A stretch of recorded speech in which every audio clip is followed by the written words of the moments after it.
The story opens in Yokohama City, where a massive kaiju unexpectedly emerges, prompting the authorities to raise the alarm and instruct residents to evacuate. As the creature begins to wreak havoc across the city, people tune in to the news and watch as a helicopter opens fire on the beast, only for the attack to have no effect, leaving everyone increasingly concerned. However, an elite squad called the 3rd Division shows up to confront the kaiju, and their captain, Mina, takes the lead by firing her railgun, taking down the monster with a single shot. The crowd erupts in celebration, impressed by the 3rd Division's strength, as they manage to eliminate the kaiju without suffering a single casualty. A cleanup crew arrives to handle the aftermath, and we're introduced to a man named Kafka. While gathering a sample for the researchers, he notices his teammates attempting to lift one of the kaiju's organs. He urgently warns them to be cautious, but it suddenly bursts, spraying toxic blood that injures one of his colleagues. Kafka quickly assists the wounded man, reassuring him that he'll be okay. Kafka takes note of the kaiju's massive size, realizing that clearing it away will take a long time. His supervisor orders him to remove the intestines, an assignment he dreads due to how disgusting it is. When Kafka objects, the supervisor insists he has no choice, and his coworkers teasingly wish him luck, warning him about the awful stench inside. Once inside the creature, the sight of the intestines causes Kafka to throw up. But despite his revulsion, he forces himself to keep going and begins slicing through them to finish the task. Kafka heads home, but the stench of the kaiju's filth still lingers on him. As he watches the news, he sees Mina being praised for having taken down hundreds of kaiju despite her young age. It's revealed that Mina is his childhood friend, and that Kafka once dreamed of fighting kaiju alongside her, but now, he's nowhere close to her level. This realization leaves him feeling down, questioning how his life ended up this way. Still, he chooses to set those thoughts aside, reminding himself that by cleaning up kaiju remains, he's still contributing to society. The following day, Kafka arrives at work and meets his new colleague, Rino Ikikawa, who reveals his ambition to join the defense force. Another coworker, Tokuda, mentions that Kafka once shared the same dream, but eventually gave up. Hearing this, Rino looks down on Kafka, calling him pathetic and demanding to know why he quit. Kafka defends himself, saying he tried his hardest but still failed to get accepted. Unmoved, Rino declares he'll never give up like Kafka did and go outside, leaving Kafka to reflect on how defeated he must sound. They head back to the kaiju site, and Rino is assigned to handle the intestines, which makes Kafka cheer internally, thinking Rino is finally getting what he deserves. But his excitement fades when the supervisor tells him to team up with Rino, leaving Kafka frustrated and questioning why he always ends up with the messiest tasks. The supervisor, however, points out that Kafka has determination, even commenting that he might have done well in the defense force if he had passed the entrance exam. While they're on break, Kafka notices that Rino isn't eating, so he hands him a vitamin pack and urges him to drink it so he doesn't faint. Kafka jokes that he'll need to hold his nose to get it down, saying it's necessary for survival. When Rino refuses, Kafka makes him do it anyway, and then they team up, with Kafka assisting Rino with his tasks.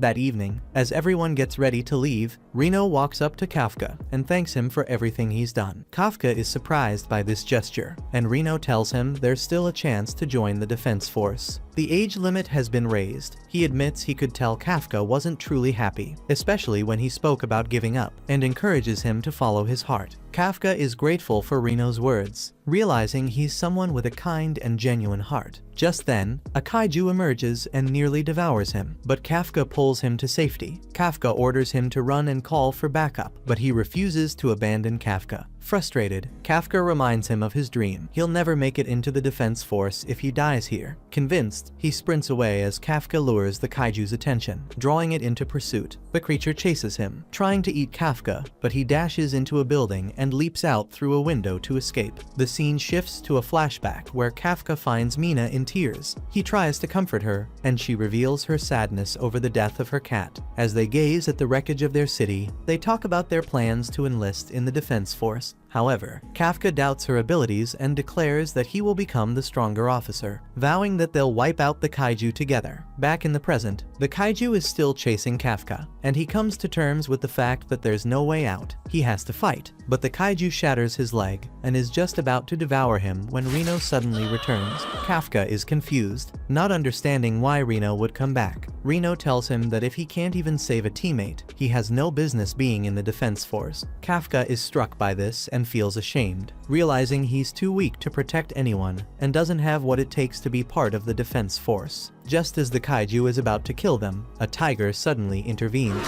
stopping its attack. At that moment, the soldiers unleash a barrage of gunfire, blasting the creature into pieces. Mina announces that the target has been eliminated, then instructs her team to move out, telling them they need to search the area for any additional kaiju. That night, Kafka is in a hospital, reflecting on how incredible Mina is and feeling like he'll never be able to match her. Meanwhile, Reno is aware that he owes his life to Kafka, admiring him and believing Kafka should think about joining the defense force. Kafka thanks Reno for lifting his spirits and says he's made up his mind to apply. But just then, he spots a bizarre creature that says it's been searching for him, then suddenly lunges into his mouth, making Kafka fight against it in panic. Reno notices something's wrong and asks Kafka if he's alright, only to freeze in shock at what he sees. When Kafka catches his reflection in a mirror, realizes he's transformed into a kaiju. They panic, but Kafka insists he's still in control of his mind and body. Before they can react, another patient spots them and calls for help. Knowing the authorities will soon come after Kafka, they have no choice but to flee. We shift to Mina, who's thinking about Kafka and the promise he made to always stay by her side, but she calls him a liar, feeling abandoned as she battles the kaiju on her own. Suddenly, she gets a call informing her that a kaiju has shown up at the hospital, and she vows to take it down. In a flashback, Mina laughs at Kafka, teasing him for sounding cheesy when he says he'll protect her if she ever gets scared. He begins to feel embarrassed, but then she genuinely thanks him, expressing how happy she is that they'll always be by each other's side. Back in the present, Mina gathers her team and informs them about the incident at the hospital. A news alert goes out, urging civilians to take shelter. Meanwhile, at the hospital, the old man is terrified, so Reno suggests they clear up the confusion and tells Kafka to smile. However, when Kafka tries, his smile only makes the man faint in fear. That might actually make it worse. Kafka quickly moves to assist him, but when he touches the wall, he accidentally destroys it, surprising him with his newfound power. The other patients are confused by the sudden explosion, and Reno realizes they must escape. Kafka tries to open the window, but ends up ripping it off entirely. Distressed by his uncontrollable strength, he begins to panic, but Reno insists they leave immediately. Meanwhile, Mina's squad is en route when she gets word that Kafka and Reno have fled the hospital. Back with the duo, Reno stares at Kafka's kaiju-like transformation, questioning whether he's still the same person. Kafka admits he has no idea what's happening as his body grows even more monstrous. He eventually reverts to normal form but reveals another issue. He desperately needs to pee. Reno tells him to hold it, but Kafka loses control, leading Reno to nervously wonder where the urine will come from until it suddenly sprays from his nipples. Kafka feels embarrassed, but Reno urges him to keep going. As they move, Kafka questions whether he can still become part of the defense force in his current state. Reno doubts it, saying Kafka has turned into the very thing the force is meant to fight, and they'd likely shoot him on sight. Kafka is crushed by this, realizing he may never fulfill his dream of joining the defense force or keep the promise he made to Mina. Reno spots a restricted area and thinks it's the ideal spot to hide, but Kafka suddenly senses something approaching nearby. An explosion erupts, and reports confirm the appearance of another kaiju, prompting Mina to split up her team. Reno figures this means fewer people will be chasing them, making it the perfect opportunity to stay out of sight. However, Kafka appears to hesitate as he watches the explosion unfold. A girl is in tears, desperate to free her trapped mother. She struggles to move the heavy rubble when a kaiju bursts onto the scene, crashing through the building and looming over them, ready to strike. Just in time, Kafka delivers a powerful punch, sending the monster flying. Amazed by his own strength, he turns to comfort the frightened girl, but his attempt at a reassuring smile backfires, only scaring her more. After rescuing the mother, the kaiju reappears, forcing Kafka to order Reno to retreat. Gathering all his power, he evades the monster's strike and lands a crushing blow, obliterating it in a shower of blood, assuring them it's over. He notices the girl is still frightened, so he decides to leave. But as he turns to go, she finally speaks up, thanking him. The memory of Mina thanking him and his promise to stay by her side flashes through Kafka's mind, and in that moment, he realizes what he has to do. Reno urges him to leave before anyone else shows up, but Kafka refuses to run, declaring that he's not giving up, he needs to go and be there for Mina. At that moment, Mina arrives at the scene, trying to understand what happened. She questions the young girl about the kaiju, but the girl becomes frightened as she recalls the event. Mina reassures her, promising that they will eliminate all the kaiju. However, the girl pleads with her not to harm the good one, explaining that a kind kaiju had saved her mother. 3 months later, the cleaning crew is gathered around watching the news, where it's revealed that Kafka has been assigned the code name number 8. Reno comments that things have spiraled out of control, and it's revealed that Kafka is the first kaiju in history to ever escape from the defense force, now making him a target. Just then, the supervisor says there's mail for Kafka, and it turns out Reno passed the defense force exam. Reno checks Kafka's letter and realizes he passed too. Excited, he runs to tell Kafka, only to find him in his kaiju form. Reacting on instinct, Reno kicks him, forcing Kafka to revert to human form. Reno scolds him, warning that he's still a wanted fugitive and can't risk being seen like that. He hands over the letter, confused when Kafka doesn't share his excitement. Kafka explains he usually fails the second round, so he's not getting his hopes up yet. The second round turns out to be the practical exam, and Reno worries. How is Kafka supposed to hide his kaiju form with defense force officers watching? But Kafka refuses to back down. At 32, this is his final shot at joining the defense force, and he's not letting it slip away. On the day of the exam, they arrive at the defense force's Takakawa base alongside the other participants. Suddenly, a girl calls out to Kafka, teasing him by calling him old. He panics and quickly explains that he's only 32, but she brushes it off and tells him his car is blocking her spot. Kafka points out that there are plenty of open spaces, but the girl insists that 55 is her lucky number. Kafka considers giving the girl a lesson in manners, but she takes the initiative and acts on her own. Removing her jacket to reveal a combat suit, she effortlessly lifts their car with one hand and tosses it aside.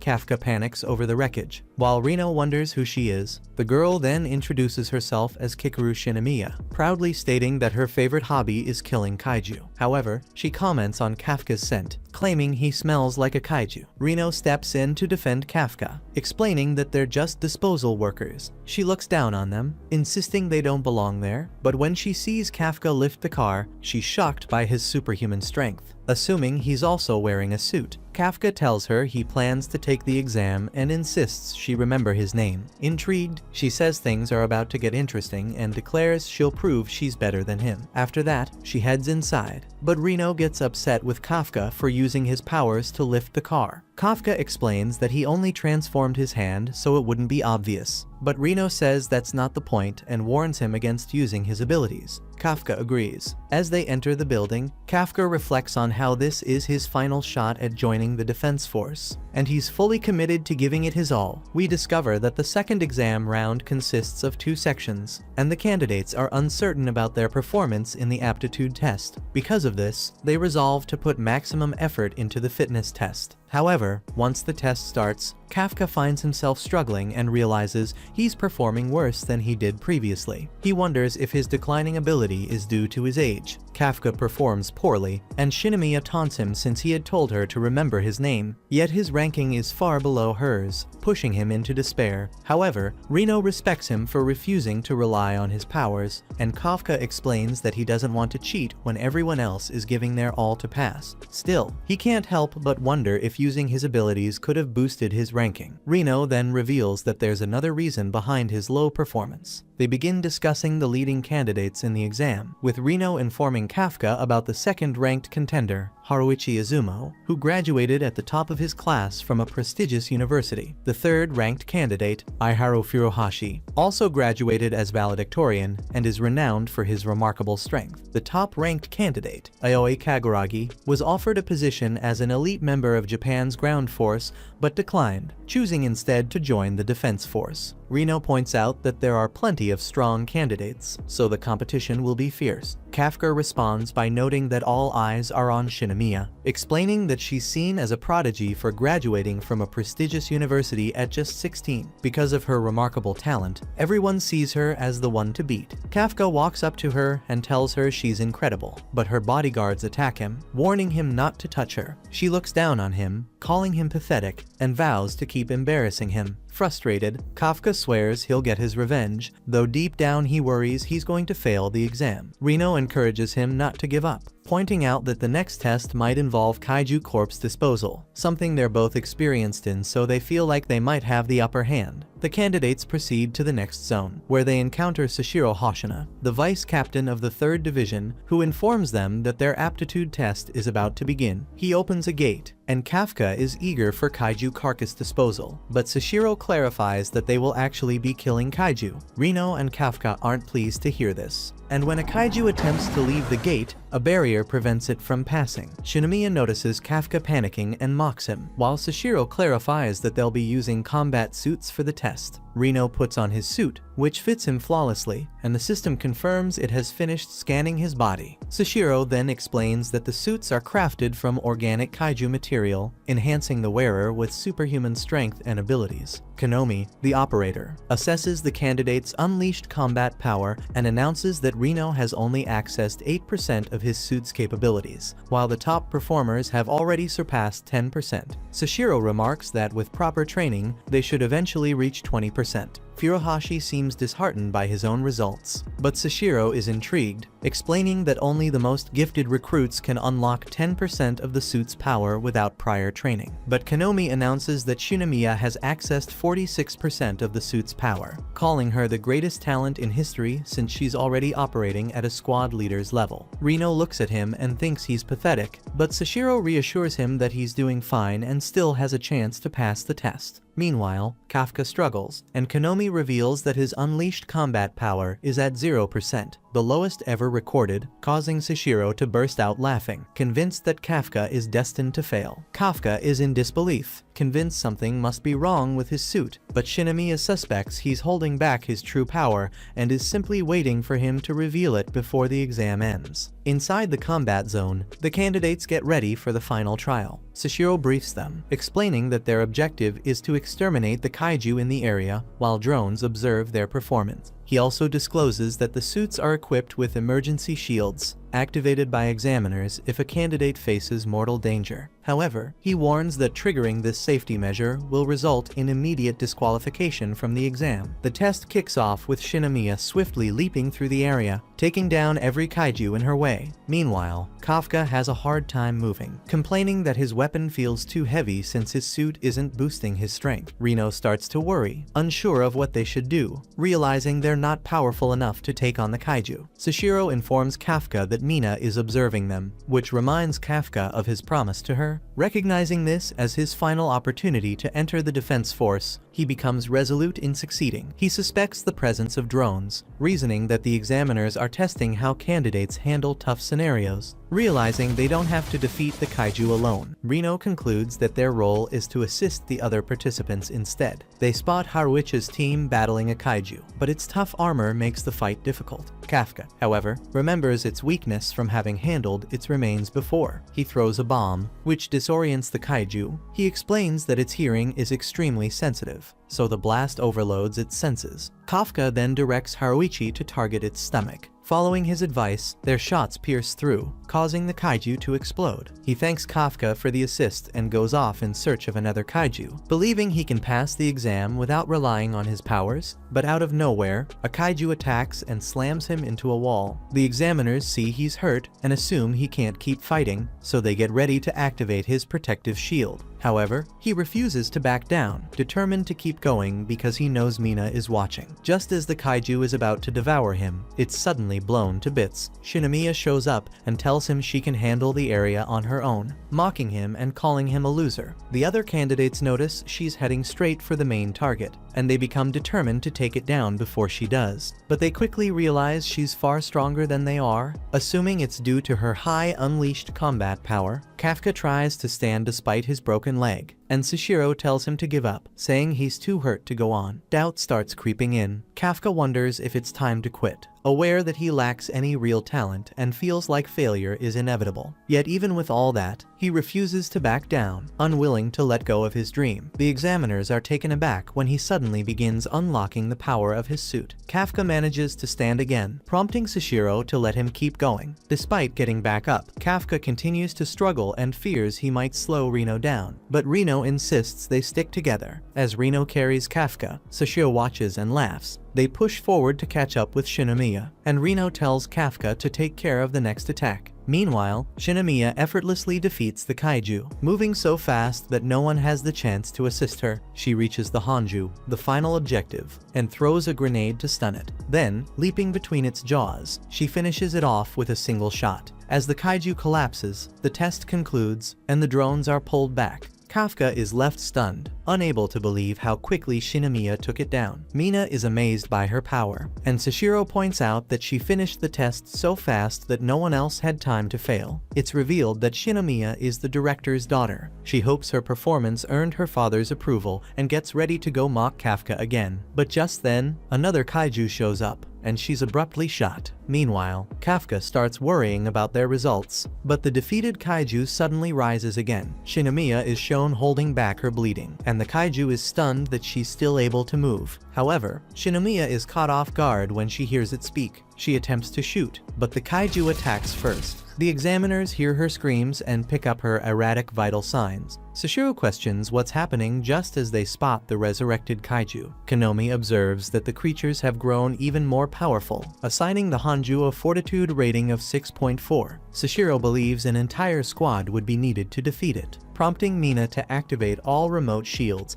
and order him to prepare for immediate deployment. The candidates are ordered to evacuate, but Shinomiya refuses to flee. If the Hanju isn't stopped, countless lives will be lost. Her suit helps seal her wounds, and she steels herself to keep fighting, determined to be flawless. Yet, in an instant, the Hanju crushes her. In a flashback, we see Shinomiya with her friend Risa, who congratulates her for getting the highest score. But when Risa's father comes to pick her up, Shinomiya is left behind. Her butler arrives and mentions that her father will be home today, and he believes he'll be proud of her achievement. Shinomiya looks hopeful, but when she gets home, her father shows no interest in her results, saying being at the top should be expected of her. He tells her that celebrating one victory will only lead to failure, insisting that she must be flawless for the sake of the country's future. Remembering his words, she pushes herself to keep fighting. Even as the Hanju keeps landing blows, she tries to get back on her feet. I won't lose!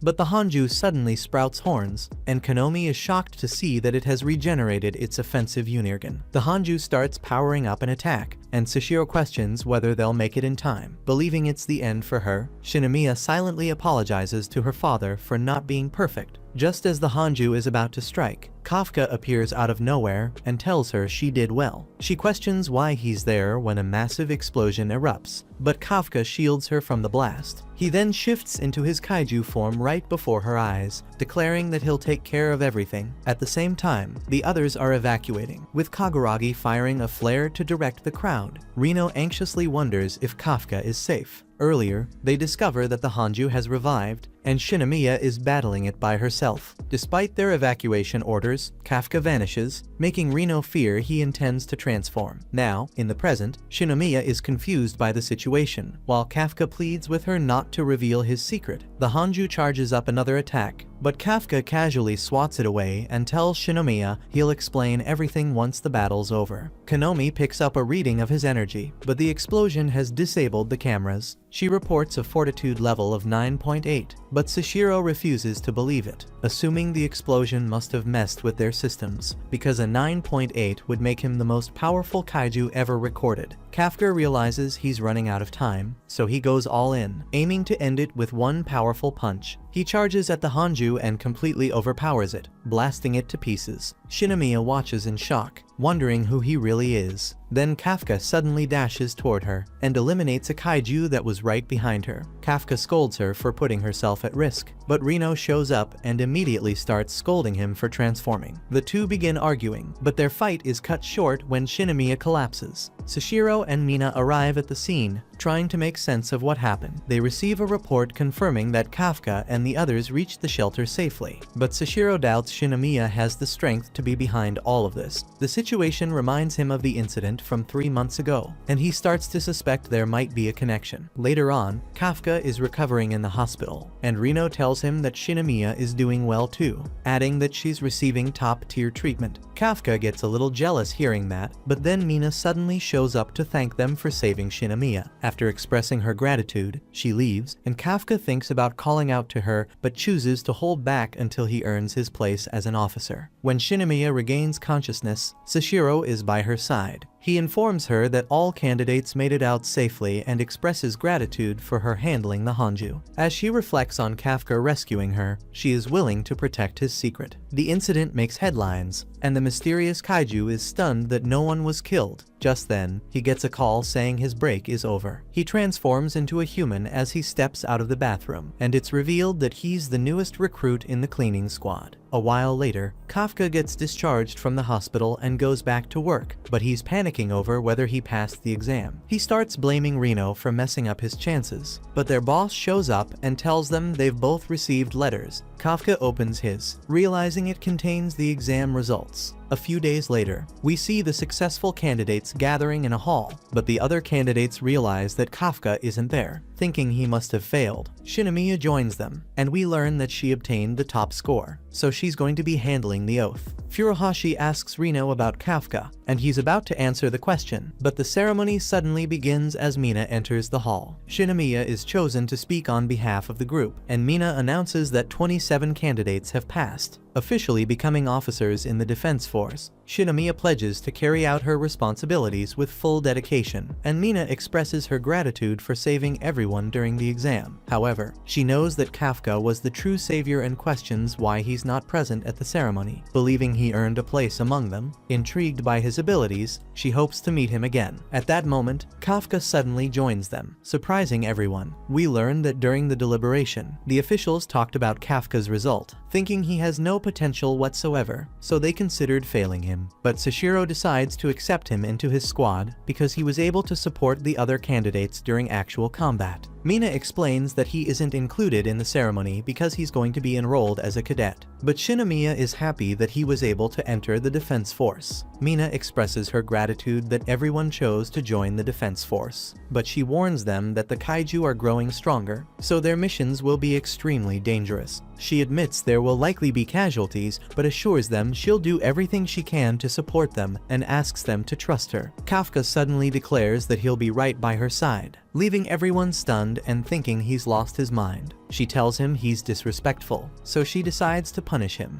telling him to do 100 push-ups. Sashiro laughs, telling her to go easy on him, but she walks away, and Sashiro notes that she's smiling as Kafka starts doing the push-ups. Sashiro suspects that he's connected to the kaiju that was rated 9.8 because his vitals disappeared when it was detected, so Sashiro thinks he's hiding something and decides to monitor him. Kafka finds it difficult to finish his push-ups and only barely reaches 100, with everyone cheering him on, until Shinomiya cuts in, saying she needs to speak with him. They go to a diner later, where Kafka explains how he gained his powers. Leaving Shinomiya surprised, he considers informing the defense force, hoping they could reverse his condition, but she warns him against it. She argues that they would likely exploit him for military experiments, turning him into a weapon and pushing him to his death. So, he begs her to keep his powers a secret, and she agrees to this, reminding him that he saved her life, but she promises to kill him if he goes on a rampage. Later on, Rino is shown in the middle of training, landing his shots with incredible accuracy. A voice notes that he completed the drill in just over 2 minutes. With his combat power now at 18%, his improvement impresses everyone, and Furuhashi, determined to keep pace, throws himself into the exercise and manages to surpass Rino's time. As the voice mentions that his unleashed combat power is 20%, he tells Rino not to get too cocky, but they see Shinomiya completing the test as the voice reveals that she was able to destroy the targets in 1 minute, and her combat power is at 55%. She taunts them, saying she's better than them, and Haruichi thinks he'll never defeat her, but Kaguragi tells him he's falling behind, and he realizes that Kaguragi has surpassed his unleashed combat combat power reaching 25%.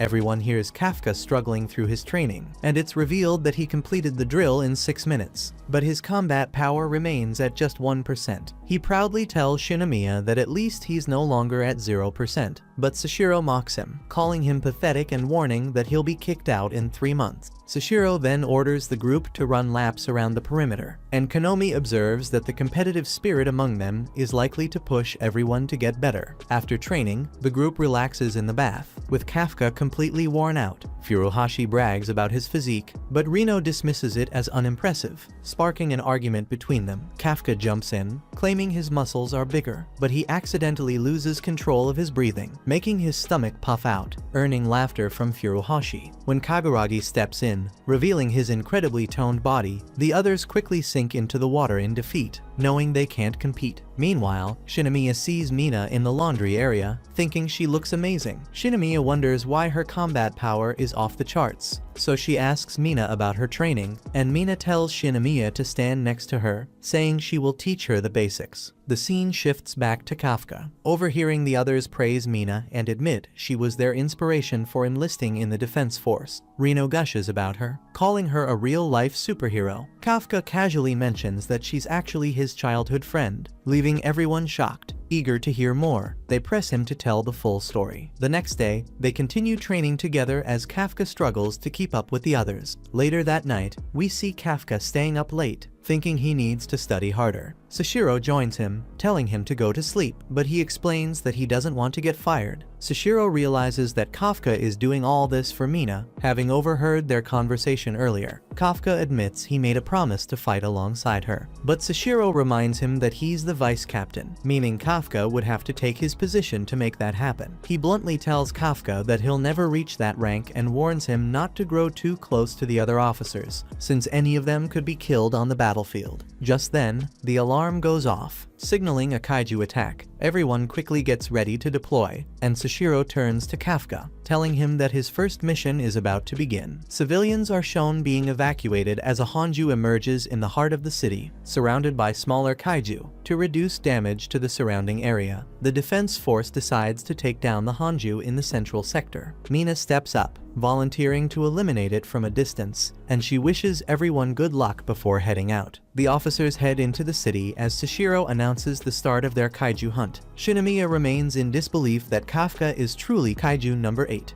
but is eager to witness his abilities in action. Meanwhile, Japan's ground force positions their artillery for an attack. As Sashiro's squad spots the Hanju, he instructs them to leave the massive kaiju to Mina while they concentrate on wiping out the smaller ones it spawns, preventing any from escaping the combat zone. He orders everyone to prepare for battle, and they get fired up as Sashiro tells them to have fun. Kafka knows that he needs to prove himself because he could end up getting fired if he doesn't perform well, but he tells Rino that he's excited for the mission. A swarm of kaiju shows up, prompting Shinomiya and the others to rush into battle, while Kafka carefully makes his way down the building. Meanwhile, a helicopter arrives, signaling that Mina has reached her sniping position. Konomi instructs the ground team to lure the Hanju toward the central sector, so they begin their assault, firing multiple rockets. But the attacks do nothing, and the Hanju starts advancing. Sashiro tells the new recruits to show him what they're made of, and Kafka tries to unleash his suit's power, but a kaiju blows him away.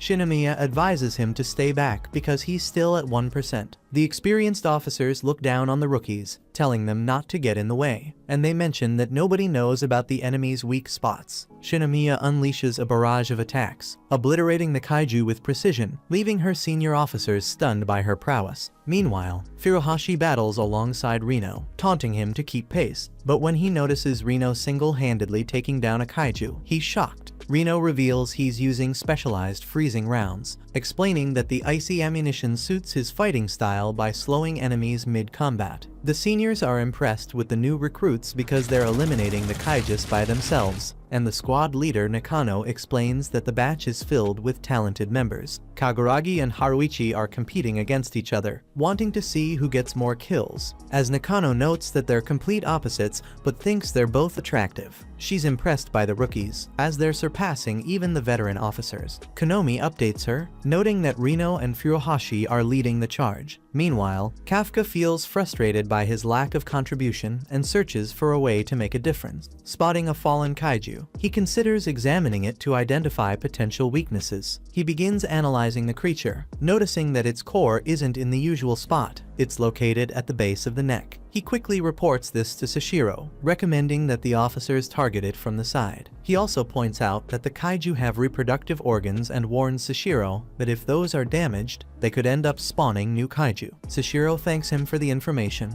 and Konomi shares this with everyone. Kafka realizes that he was able to help the defense force, thinking he might be able to fight by Mina's side, but he sees a massive explosion, and we see that the ground force is continuing to pressure the Hanju, but it has already reached the central sector, so they decide to retreat. The defense force targets the Hanju's legs in an effort to stop its movement, while Mina locks onto her target and begins charging her railgun, boosting her unleashed combat power to 96%. Sashiro tells Kafka to pay attention as Mina fires, unleashing a powerful blast that tears a huge hole through the Hanju's body. Kafka can't believe how powerful she is, and Sashiro tells him he's nowhere near her level. She fires another round, destroying the Hanju's head, and it crashes to the ground, but she keeps firing her weapon, and Konomi tells her it's already dead. But she doesn't care and continues to obliterate its body. Kafka is in awe of her power, but Sashiro questions whether he's abandoned his ambitions, stating he'll never be on her level. When Kafka asks if Sashiro himself can rival her strength, he admits he can't, explaining that his expertise lies in handling smaller kaiju instead. Out of nowhere, a kaiju lunges at Sashiro from behind, but in a flash, he cuts it down before Kafka can even process what happened. Stunned by his speed, Kafka realizes he couldn't even track Sashiro's movements. Sashiro clarifies that swords are his specialty, adding that the captain and vice captain are the strongest in the defense force, which is why they wield custom weapons tailored to their combat styles. Mina announces that the Hanju has been taken down, but a massive number of kaiju suddenly appear and begin flooding the city. Sashiro orders everyone to engage them, but Konomi points out that the rookies are exhausted, causing their combat power to drop. Despite the tough situation, Sashiro is impressed that the new recruits managed to hold their own, and he starts considering pushing them to the next level. It's revealed that most officers retire with an unleashed combat power between 20 and 30%, while those who exceed that threshold are the ones who rise to the rank of captain. He knows that Shinomiya has already reached that level, but he notes that another candidate has potential, thinking Reno might also have what it takes. Furuhashi wonders why he's struggling to keep up with Reno because he spent 5 years training while he was in college. A report comes in that a kaiju has breached their sector, so the team moves to investigate and spots a suspicious man dressed as a disposal worker. Furuhashi orders him to evacuate, but the man casually reveals that he's the one who implanted the kaiju with reproductive organs. Curious about how the defense force figured it out, we see a cleaning squad watching the incident, but their boss asks them about the new member of their team. They realize he's gone, so they decide to look for him. Back with Reno, the man shoots Furuhashi, creating a gaping wound in his chest. Observing that he missed the heart, the man remarks that his aim is off in his current state. To fix this, he transforms into his real form, and they recognize him as the kaiju that had previously overpowered Shinomiya. Reno attempts to call for backup, but quickly notices his communicator isn't working. The kaiju then reveals that they're trapped within his territory, completely cut off from the outside world,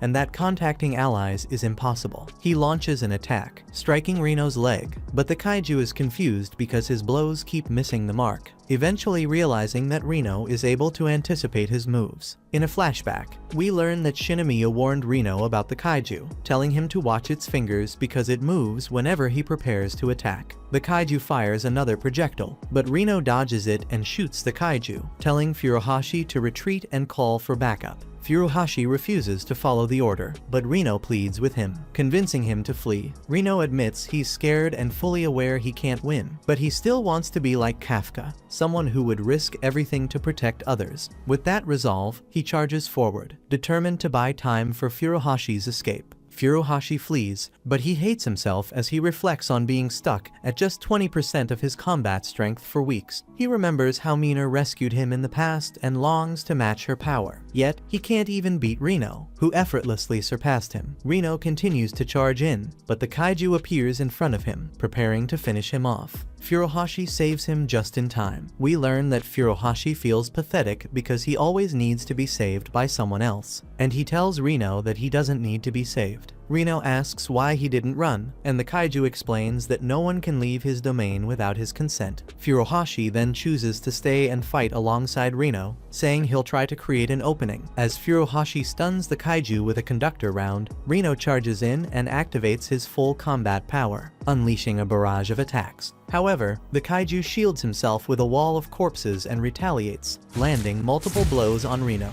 On Sashiro's side, he receives a report mentioning that they've lost contact with Rino and Furuhashi. Kafka realizes they're in trouble, and he sees something moving in a kaiju's corpse as Shinomiya approaches him, telling him that the mysterious kaiju is in the area. Back with Rino, he collapses while Furuhashi desperately tries to protect him, but the kaiju strikes Furuhashi down. As the creature begins to torment Rino, Furuhashi crawls toward his rifle, convinced that Rino has what it takes to be a captain and determined not to let him die. He's prepared to put his own life on the line, but Furuhashi notices his rifle is damaged, and the kaiju is just about to finish him off, until Kafka suddenly appears and delivers a powerful punch that sends the kaiju's head flying. Rino feels ashamed, thinking he's too weak, since Kafka had to transform to rescue him. He admits he wanted to become stronger to prevent something like this. As the kaiju regenerates and rises again, Kafka tells Rino to step back and rest, ready to handle the fight himself. The kaiju then questions Kafka, asking why he's protecting Rino, pointing out that Kafka is even stronger than the other kaiju,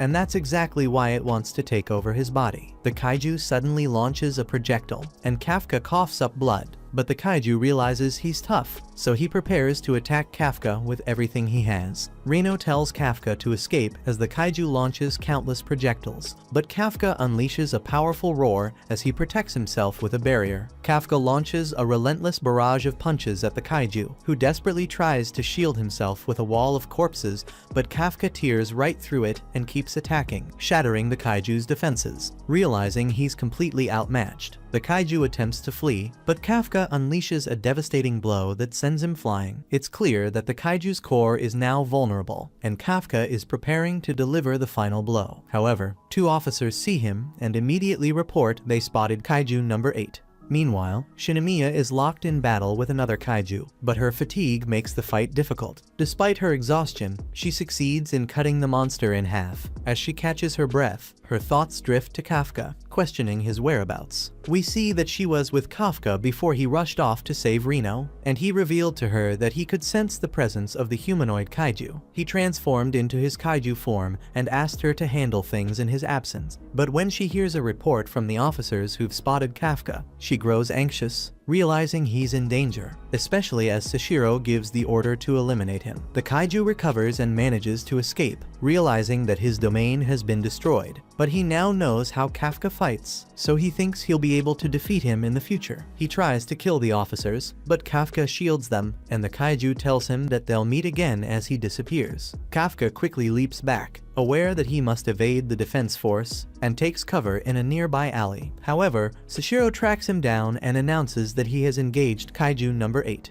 He launches an attack, but Kafka narrowly dodges, struggling to match Sashiro's speed. Recognizing Kafka's skill, Sashiro decides he's a formidable foe and releases his limiter, unleashing 92% of his full combat power. As Kafka gets ready to unleash his full strength, he hesitates, afraid he might seriously injure his opponent, but he's suddenly slashed. He tries to match Sashiro's speed, but quickly realizes that Sashiro is operating on a whole other level. His arm is cut off, exposing his core, though he manages to regenerate. Still, he knows that healing drains a lot of his stamina, so he can't afford to take many more blows like that. Kafka fights back, and Sashiro identifies him as a Daikeiju. Though he feels something odd, he brushes it off and charges up a powerful attack, unleashing a double slash that cuts off Kafka's leg. As he moves in for the next strike, Kafka realizes he's targeting his core, but he anticipated the move and catches the blade, with Sashiro momentarily trapped. Kafka seizes the opportunity to counterattack, blasting him away and managing to make his escape. Shinomiya is lost in thought, questioning whether it's truly safe to trust Kafka. When he suddenly shows up, she tries to lecture him but ends up catching him as he collapses. Kafka apologizes for failing to stop the humanoid kaiju and tries to rush off to help Rino, but Shinomiya stops him, pointing out that he's in no shape to fight.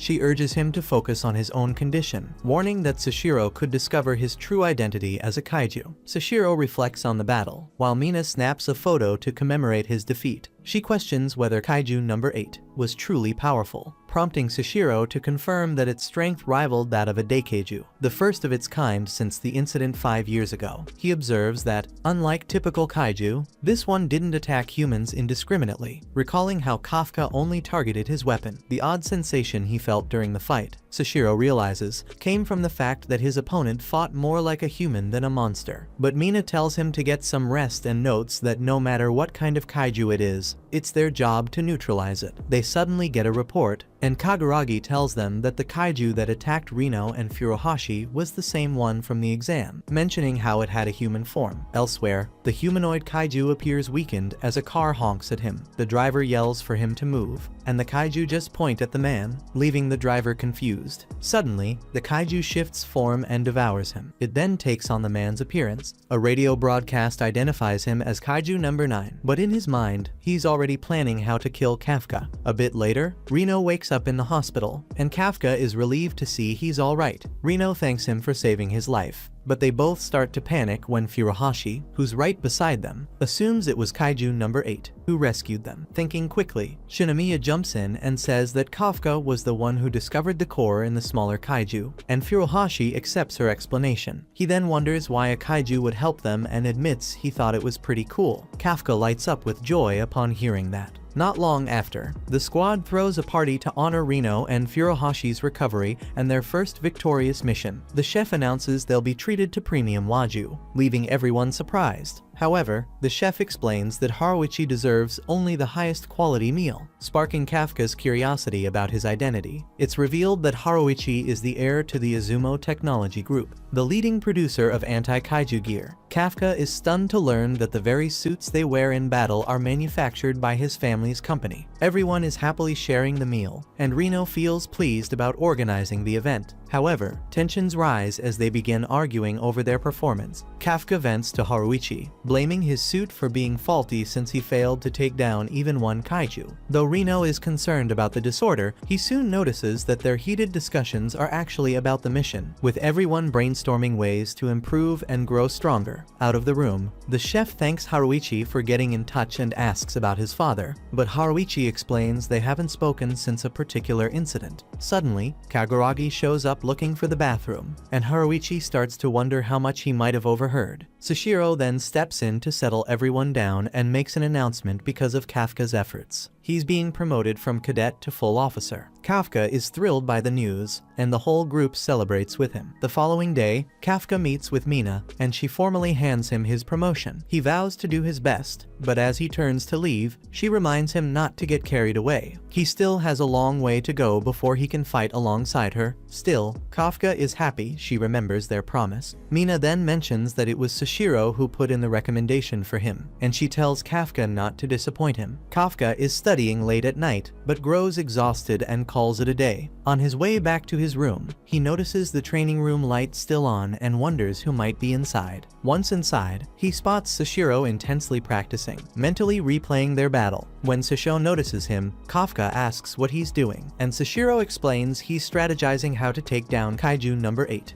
The revelation leaves Kafka deeply concerned. Kafka admires Sashiro's dedication to protecting others and vows to give his all as well. However, Sashiro coldly reminds him that at just 1% of his power, he's practically worthless, so he'll only give him 1% of his expectations. Dismissing him, Sashiro tells Kafka to rest. Meanwhile, high above the Defense Force base, an ominous red kaiju flies through the night sky, unnoticed. Meanwhile, Kafka is thinking about Sashiro, and he's determined not to let him down. He's about to return to his room, but he suddenly sees fireballs raining from the sky, and they crash into the buildings, causing widespread destruction. Sashiro senses the ground trembling and contacts the operations room to find out what's happening. Konomi informs him that several Fortitude 6 kaiju are attacking the base, all classified as Hanju. Sashiro gets ready for battle and reminds the team that Mina isn't present, so he's taking command and orders them to wipe out the kaiju. However, he also points out that there are no damage reports from outside the base, which strikes him as odd. These kaiju aren't acting like they normally do. Meanwhile, Kafka notes that they're being attacked by wyvern-type kaiju, but he can't believe they're working together, and he realizes that something's wrong. So, he decides to call Sashiro, telling him that wyvern-type kaiju are always alone. Sashiro believes a leader is controlling them. A red kaiju walks up to Sashiro and asks if he's the strongest human at the base. Sashiro replies that he is, and the kaiju gets ready to fight, calling him his prey. Konomi quickly alerts Sashiro that the kaiju has a fortitude level of 8.3, making him incredibly strong. But Sashiro calmly tells everyone that he'll handle it himself. The kaiju suddenly attacks him and tries to crush Sashiro, smashing the ground and destroying everything around him. But we see that Sashiro was able to evade, and the kaiju finds him interesting, so he prepares to fight seriously. He lets out a loud noise, and the other kaiju respond to him, so Sashiro realizes he's the one controlling them. The red kaiju launches a deadly attack, and Sashiro narrowly dodges it. He quickly realizes just how powerful the kaiju is, knowing that a single hit could kill him. He keeps evading and tries to land a counterattack, but it does nothing. He soon understands that the kaiju's skin is far too tough to damage. The other officers are seen firing at the wyvern-type kaiju, but they're having a hard time since their bullets can't get through the creature's tough armor. Kafka tells them to aim for their backs, pointing out that it's their weak spot. Kaguragi and Haruichi run into one of the kaiju. Kaguragi draws its attention,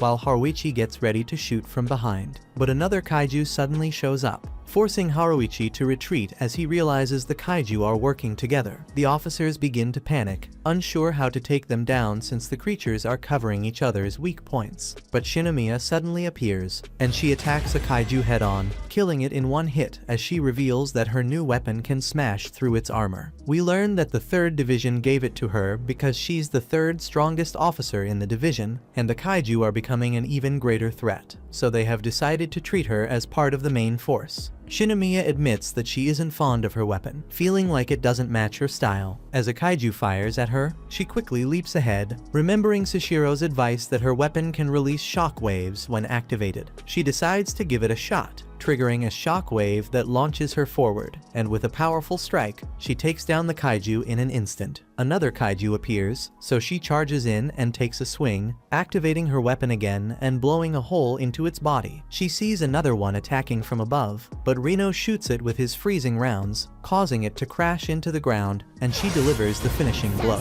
She tells Reno to work with her, and he agrees to this, but Kaguragi and Haruichi don't want to get left behind, so they decide to do their part. The scene shifts back to Sashiro, still being hunted by the relentless red kaiju. He observes that the creature is toying with him, taking pleasure in their battle. Deciding to turn the tables, Sashiro commands Konomi to open the gate, leading the fight into the training grounds. The kaiju lands a brutal strike, sending Sashiro flying, but in that moment, it discovers its own arm has been cut off. Sashiro now reveals he's removed his limiter, stating that within the training grounds, he no longer has to hold back for anyone's sake. We cut to an officer named Akari, who is about to be killed by a wyvern kaiju, but Kafka rushes to her and transforms his legs, allowing him to reach her just in time. She thinks he used his suit to save her, and he tells her he has improved, but the kaiju prepares to blast them. Shinomiya suddenly shows up and orders Kafka to evacuate the injured officers while she and Reno take on the kaiju. As Kafka watches them in action, he's impressed by how well they work together. Soon, the off-duty officers join the fight, and with everyone working as a team, Kafka realizes they're successfully driving the kaiju back. Sashiro keeps battling the leader kaiju, managing to strike at the gaps in his armor. The red kaiju defends himself, believing that Sashiro's moves are becoming predictable, but in a sudden twist, Sashiro slashes straight through the armor, cutting him to pieces. Revealing that targeting the gaps was just a distraction for his real attack, his body quickly regenerates, realizing Sashiro is a worthy opponent, and he tries to fight back. but Sashiro easily overpowers him. He realizes that his core has been exposed, and Sashiro delivers the finishing blow. Everyone believes the battle is finished, but they quickly sense something is off when the red kaiju suddenly transform into a gigantic. It's revealed that the kaiju had moved its core, which is why Sashiro couldn't destroy it. The creature releases a thick cloud of steam, and Konomi points out that it has reached fortitude level 9, fearing that Sashiro might not be able to take it down. At that moment, Kafka realizes Sashiro is in trouble and decides to step in. Sashiro keeps fighting, but he notices his attacks aren't doing any damage. His blades are useless against such a massive kaiju. He considers aiming for the core on its back, but then he starts bleeding, and his suit warns him that he's reaching his limit, advising him to cancel his maximum release. Despite the odds, he keeps fighting, hoping to take down the red kaiju within a minute. He attempts a surprise attack from behind, but the red kaiju counters, sending him flying. His suit alerts him that he's pushed past his limits, forcing him to deactivate his maximum power mode. Konomi fears the worst, but he reassures her that his shield saved him. Even so, he's unsure how to overcome the red kaiju. Realizing he's outmatched, he slashes the kaiju, but it instantly heals, taunting him that he has no hope. While a smaller kaiju chases him, it suddenly explodes, throwing him off balance. The scene shifts to a flashback, revealing Sashiro's background. He was born into a family of skilled swordsmen and was hailed as a prodigy. However, his father discourages him from joining the defense force, arguing that swords are outdated and that his inability to master other weapons makes him unfit for battle. Still, he attempts to join, though a senior officer dismisses him, believing his abilities are ineffective against massive kaiju. Later, he encounters Mina, who recognizes him as a sword specialist. He expects her to criticize him, but instead, he's surprised when she asks for his help, inviting him to join her. She explains that while she excels at taking down giant kaiju, she has trouble dealing with smaller ones, so she wants him to clear the way whenever she lines up a shot. Back to the present as Sashiro refuses to give up because he doesn't want to let Mina down. He attacks the red kaiju with everything he has, trying to slice it into pieces, but it catches him and is about to crush him to death. Kafka sees this, realizing Sashiro's life is in danger, so he decides to help Sashiro as he prepares to transform. Suddenly, Mina's voice rings out as she fires at the kaiju, blasting off one of its arms and giving Sashiro a chance to get away. When it turns to strike back, she shoots again, destroying the other arm. Then Creature commands the wyvern kaiju to chase her, but she skillfully evades them. The red kaiju rapidly regenerates, and Konomi urges Mina to aim for its core. Sashiro knows this won't be easy, so he tries to help her, attacking its legs to immobilize it, but it doesn't work, as he notes that his power output is too low. Shinomiya suddenly joins the fight and attacks with everything she has, but she gets pushed back, realizing she isn't strong enough to damage the kaiju. Sashiro slices through the kaiju's armor, allowing her to strike a powerful hit that staggers the monster. Shinomiya knows she's pushed to her limit, but she manages to create an opening for Mina, who blasts a hole in the kaiju's back, revealing its core. Konomi informs her that only one bullet remains, and as flying kaiju swoop in to interfere, the rest of the squad arrives just in time to shoot them down. The red kaiju is about to recover, so Sashiro keeps attacking it, knowing he has to stop it from regenerating. He knows he isn't strong enough to defeat it, so the only thing he can do is create an opening for Mina, but he realizes he's about to get eaten. Mina feels relieved that she picked him as her second in command and disengages her limiter, boosting her combat strength to 96%. With her final shot, she obliterates the red kaiju, scattering its remains. The team erupts in cheers, while Kafka observes Sashiro from afar, deeply impressed by his skill. Mina tells him to stand down, aware that he's completely exhausted, but the other officers notice she's worn out too and insist on handling the flying kaiju themselves. Just then, they all look up and see the kaiju swarming overhead. Konomi reveals that they've combined into a massive bomb, one powerful enough to wipe out the entire base. Everyone believes it's the end, until Kafka suddenly rushes in. Sashiro tries to hold him back, convinced it's hopeless, but is stunned by Kafka's incredible speed. Then, to everyone's shock, Kafka transforms into Kaiju number 8.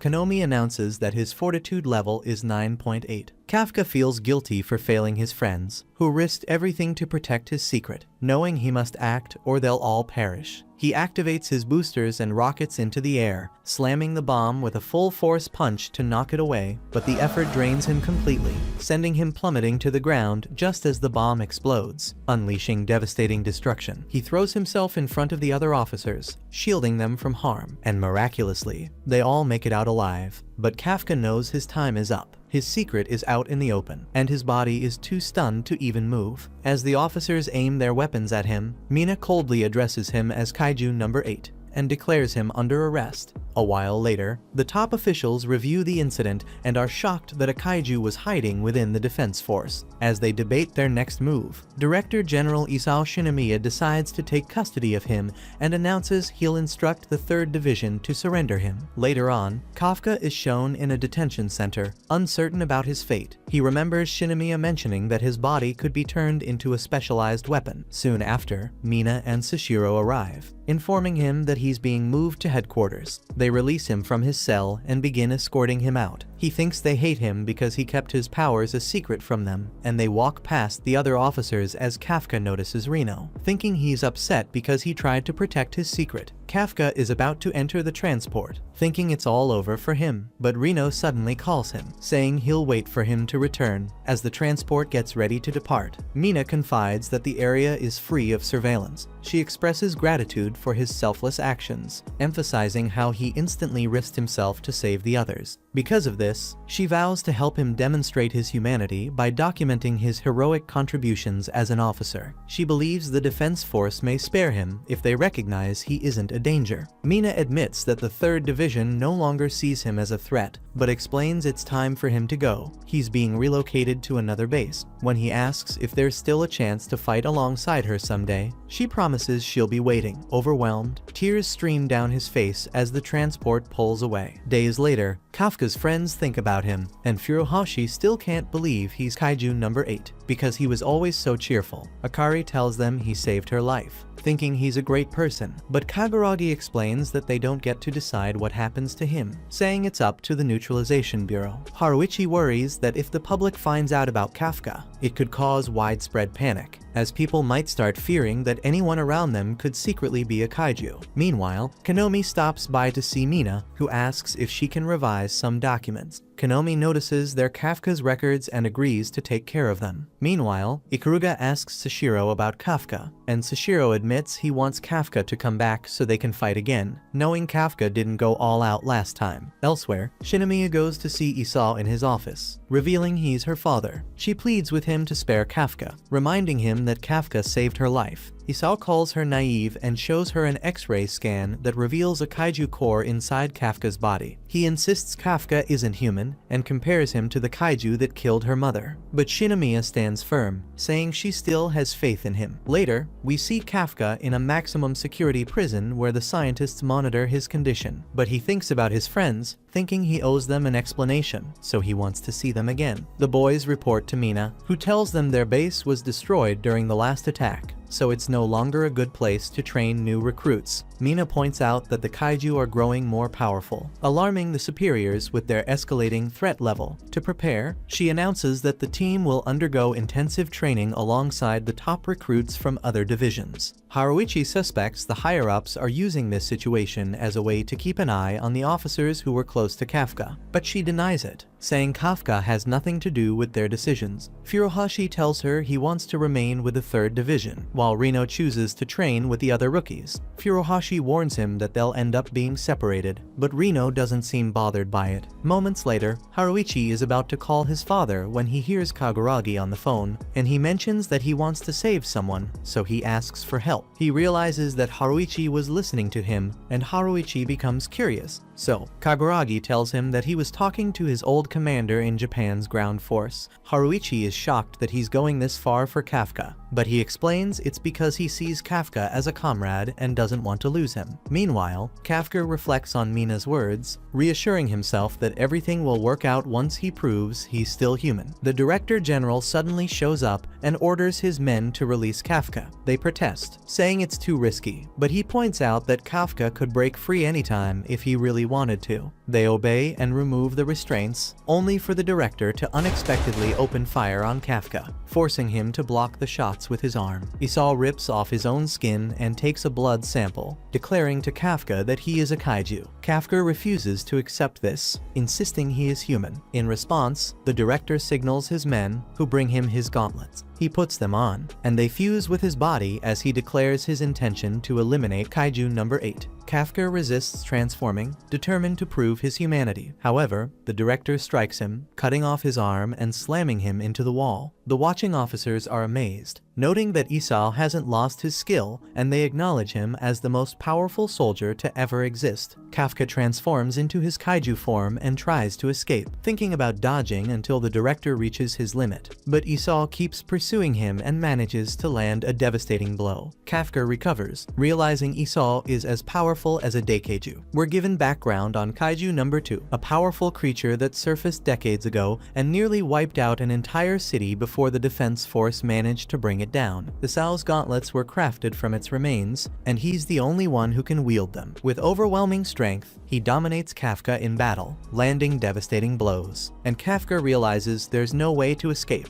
Just as the director moves in to finish him, Kafka suddenly transforms into his full kaiju form and unleashes a deafening scream. Shinomiya senses that something's off. Kafka realizes he's lost control of his body, and the kaiju within urges him to let loose and go on a rampage. Meanwhile, Reno is seen training intensely, and Furuhashi questions why he chose to join the other unit when everyone's so concerned about Kafka. Reno explains that he needs to grow stronger quickly so he can protect Kafka the next time. Furuhashi wonders if Kafka will really return, but Reno chooses to believe he will. Inspired, Furuhashi gets motivated to train as well. Elsewhere, Mina arrives at headquarters, where she's told to wait for the outcome of Kafka's evaluation. Meanwhile, Kafka loses control and charges at Isao, who easily evades and observes that Kafka is fighting like a wild beast. Isao spots an opening and moves in to strike, but Kafka suddenly twists his body and launches another attack. Inside, Kafka struggles to regain control, but his body continues to act on its own. Shinomiya calls out to him, trying to reach him. Isao counters with a powerful sonic punch, but then realizes Kafka's core isn't where it should be, just as Kafka's body regenerates behind him. The battle between Kafka and Isao intensifies, and their clash begins to tear apart the shelter, shocking the onlookers, as it was designed to endure a Fortitude 10 impact. One of the other commanders points out that Isao appears to be holding back, likely to test Kafka. Shinomiya realizes this means he's giving Kafka a chance to live, for her sake. As the fight rages on, Kafka lands a brutal blow, tearing off a piece of Isao's body. The other higher-ups observe the situation, noting that things are getting worse, and despite all of Isao's efforts, Kafka seems to be gaining the upper hand. Isao releases a devastating electric blast, but Kafka counters with his own energy blast, sending Isao flying. Kafka seizes him and begins slamming him into the ground repeatedly. Realizing he's on the verge of killing him, Kafka catches sight of Shinomiya watching and desperately tries to stop himself. As she watches, Shinomiya reflects on everything they've been through and chooses to keep her faith in him. She calls out, urging him not to give up. Kafka struggles to break free from within, but the kaiju manifests before him and suddenly devours him. On the outside, his body moves to deliver the final blow to Isao. As Kafka feels himself sinking into darkness, a light appears. Mina reaches out and grabs his hand, telling him she's waiting for him. That pulls Kafka back to his senses. His body attacks again, but this time Kafka turns the strike on himself, landing a blow to stop the rampage. He declares that he's human before collapsing, and his body returns to normal, just as an officer steps forward, ready to execute him. Isao tells the man to stand down, and we meet the 1st Division captain, Narumi. Isao calls for the medical team, and Narumi wonders what he plans on doing with Kafka. Later, the evaluation comes to an end, end, and the superiors ask Mina for her opinion as Kafka's commanding officer. They explain that their decision is practically final, so her input won't alter Kafka's outcome, meaning she shouldn't feel accountable. Instead of debating whether Kafka is a kaiju or a human, she chooses to portray him as a loyal defense force officer. She highlights his achievements, particularly how he has protected fellow soldiers, emphasizing his critical role in stopping the kaiju bomb. The higher-ups argue that Kafka only managed to regain control because of his kaiju powers, but Mina counters by pointing out how he repeatedly failed the defense force exams and couldn't activate his suit, showing 0% compatibility. Yet he never gave up on protecting others. She recalls the tragic accident that took her parents when she was a child, and how Kafka was always there for her. In her eyes, he possesses more humanity than anyone she knows, and she believes his heart is worthy of being an officer. The superiors find her response unclear, but Isao appreciates her report nonetheless. As they get ready to eliminate Kafka, the final call rests with Isao alone. Sometime later, Kafka regains consciousness, surprised that he's still alive. He's startled to find Isao by his side and relieved that he's safe, knowing it means he still has a chance to face Shinomiya. Kafka wonders if his survival means he's been accepted as human, but Isao refers to him as a kaiju. Still, they've chosen to let him live for now, as Isao ultimately decided not to eliminate him. The other officers argue that keeping Kafka alive is too dangerous, but Isao believes he can be kept under control. He also doubts that turning Kafka into a weapon would yield the same level of power. With the recent wave of attacks, they need their forces operating at full strength. Despite continued objections, Isao brings up the catastrophe from 10 years ago, when Kaiju number 6 wiped out over 200 officers. If a similar threat emerges, they'll need Kafka's strength to face it. The higher-ups continue to reject the idea, so Isao tells Kafka that if he wants to stay alive, he'll have to prove himself. Kafka understands they're only keeping him around as a weapon, but he vows to earn their recognition as a true defense officer. As the conversation continues, he suddenly falls asleep, thinking to stay by Mina's side. Watch the next video on screen and subscribe for more recaps.